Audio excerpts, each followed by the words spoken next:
আজকের আলোচ্য বিষয় হচ্ছে করতলে ক্রস চিহ্ন থাকলে তার কি ফল হয়। আজকের আলোচনার বিষয় হচ্ছে করতলে ক্রস চিহ্নের ফলাফল নিয়ে আমি চন্দ্রক্ষেত্রে অর্থাৎ এই যে চন্দ্রের নিচে আমাদের এই ভ্রমণ রেখাটা আমি এখানে ছোট্ট করে দেখেছি, আপনাদের বুঝতে হতে যদি অসুবিধা হয় আমি আবার বলছি। এই যে ছোট করে ভ্রমণ রেখাটা দেখাচ্ছি, এখানে যে ক্রস চিহ্নটা রয়েছে চন্দ্রের নিচে, অর্থাৎ চন্দ্রের ক্ষেত্রের নিচে ভ্রমণ রেখার শেষে, এই ভ্রমণ রেখার শেষ প্রান্তটা যখন চন্দ্রের নিচের দিকে যাবে এটাকে শেষ প্রান্ত বলা হয়, আর এইটা হচ্ছে শুরু। এই শেষ প্রান্তে ক্রস চিহ্ন থাকলে জলমগ্ন হওয়ার আশঙ্কা প্রবল থাকবে। বোঝা গেল? তাহলে চন্দ্রের ক্ষেত্রে ক্রস চিহ্ন আমাদের মোটামুটি ভাবে জেনে রাখা ভালো। এটা একদমই খারাপ, এই ক্রস চিহ্ন একদম এই জায়গাটা থাকা খারাপ, অর্থাৎ চন্দ্রের ক্ষেত্রের নিচের দিকে, ভ্রমণ রেখার নিচের দিকে ক্রস চিহ্ন। এই ক্রস চিহ্নটা আমি এখানে অঙ্কন করে দেখিয়েছি। এটা একটু নিচে এখানেও হতে পারে, ভ্রমণ রেখার উপরেও হতে পারে, ভ্রমণ রেখার সঙ্গেও হতে পারে, ভ্রমণ রেখার নিচেও হতে পারে, বা ভ্রমণ রেখা আসার এই ভ্রমণ রেখার মিডিলেও হতে পারে। তাহলেও এটা একটা জলমগ্ন হওয়ার আশঙ্কা প্রবল থাকবেই থাকবে।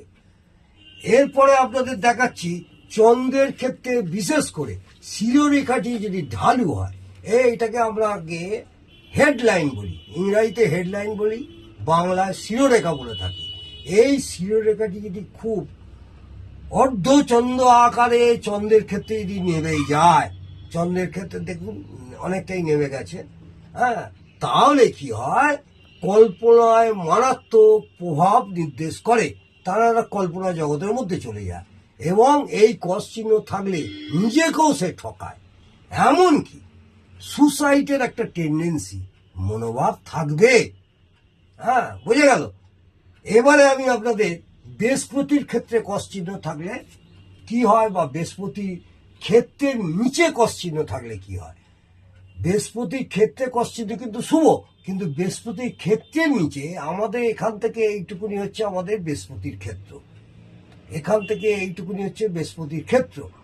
এই বৃহস্পতির ক্ষেত্রের নিচে মঙ্গলের স্থানে, এখানটা আমাদের মঙ্গল, এই মঙ্গলের স্থানে যদি ক্রস চিহ্ন থাকে তাহলে যে কোনো জাতক জাতিকার ক্ষেত্রে, যুদ্ধক্ষেত্রে, দুর্ঘটনায় মৃত্যু, বা কোনো ঘটনাস্থলে বা অপরের কোনো ঘটনাস্থলে কোনো ঝামেলার জায়গায় একটা মৃত্যুর সম্ভাবনা থাকে এই ক্রস চিহ্নটা।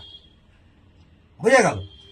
এবারে আমি এটাকে শুক্রের ক্ষেত্র বলি। এই বিদ্যাঙ্গুলির এইটুকুনি জায়গা নিয়ে এই নিচে এই যে রেখাটাকে আমরা কি বলি, লাইভ লাইন বলি।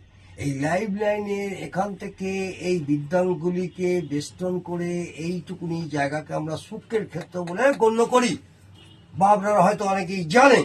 এই শুক্রের ক্ষেত্রে এই রকম জায়গা বা শুক্রের ক্ষেত্রে নিচের দিকে বা শুক্রের ক্ষেত্রে ঊর্ধ্বে বা পাশে যদি ক্রস চিহ্ন থাকে তাহলে কোনো বিপুল ক্ষতির নির্দেশ করে, বা ইন্দ্রিয়জ ব্যাপারে সমস্যা দেখা দেয়, তার কোনো যৌনাঙ্গের সমস্যা দেখা যায়, বা কোনো রকম অপারেশনও কেস হতে পারে যৌনাঙ্গের নিম্নাংশের। কোনো রকম জাতক বা জাতিকার এই ক্রস চিহ্ন থাকা মোটামুটি ভাবেই ধরে রাখুন ভালো নয়। আজকে এই পর্যন্ত।